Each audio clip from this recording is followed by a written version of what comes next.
St. Maria's boarding school had always been a place of discipline and tradition. Nestled deep in the heart of a misty forest, it stood like a fortress, its old brick walls holding generations of stories and secrets.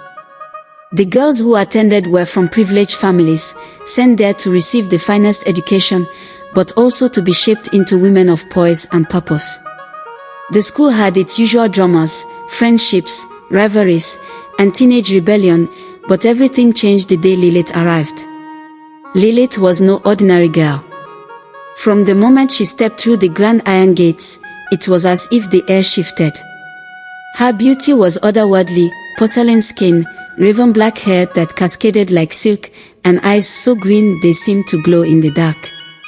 She carried herself with an air of confidence, her lips perpetually curled in a knowing smirk. But it wasn't just her looks that captivated everyone.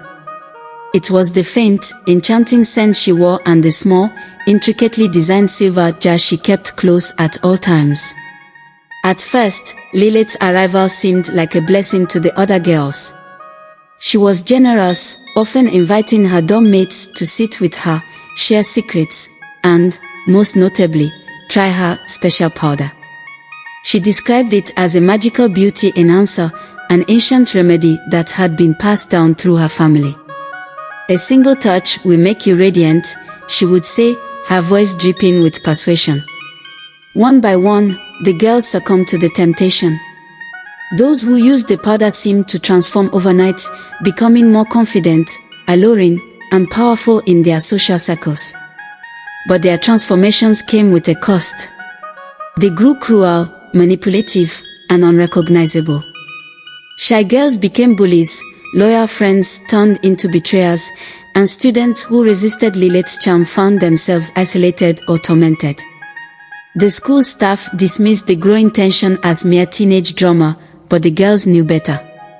Whispers spread of strange occurrences, mirrors shattering without cause, eerie laughter echoing in empty halls, and students waking in the middle of the night to find themselves standing outside, unable to recall how they got there.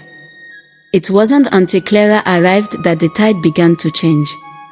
Clara was a transfer student, sent to St. Maria's after her family moved to the nearby town.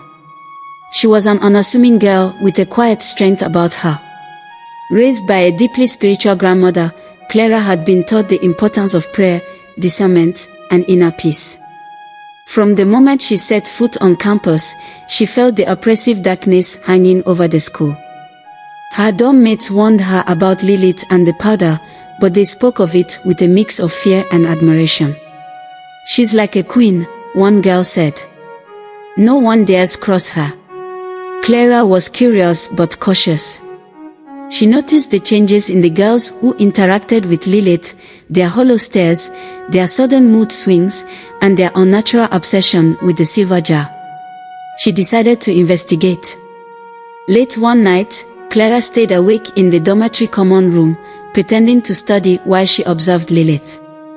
The mysterious girl was seated at a table, surrounded by a group of enraptured students.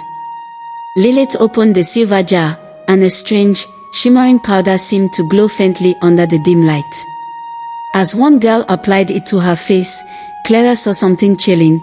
The girl's eyes briefly turned black, and her smile twisted into something sinister. Clara felt a surge of cold fear but stilled herself. That night, she knelt by her bed and prayed for guidance. In her dreams, she saw a vision of her grandmother, who handed her a vial of golden oil and whispered, "This is your shield. Use it wisely." When Clara awoke, the vial was sitting on her bedside table. The next morning, Clara decided it was time to confront Lilith. During the school assembly in the grand chapel, where all students gathered, Clara stood up in the middle of the headmistress's speech. "Lilith, you've deceived us all," she said, her voice clear and unwavering. "You've brought darkness into this school, and it ends today." The room fell silent. All eyes turned to Lilith, who rose slowly from her seat. Her green eyes burned with an unnatural light, and her voice was no longer sweet but cold and menacing. "You dare challenge me, little girl," she hissed. Lilith raised her hand, and the lights in the chapel flickered. The possessed girls began to laugh eerily, their faces contorted with malice. But Clara stood firm.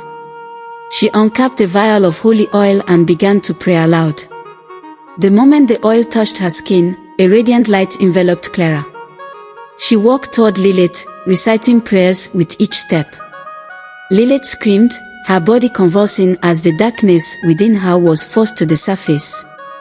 The possessed girls collapsed to the ground as the demonic energy left them. With one final prayer, Clara anointed Lilith's forehead with the oil. A piercing scream filled the chapel as Lilith's true form, a shadowy, demonic figure, was revealed.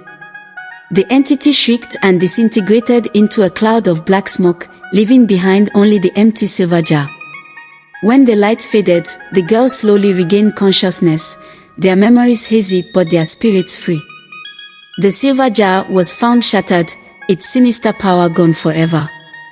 Lilith's belongings vanished as if she had never existed, and her name was erased from the school's records.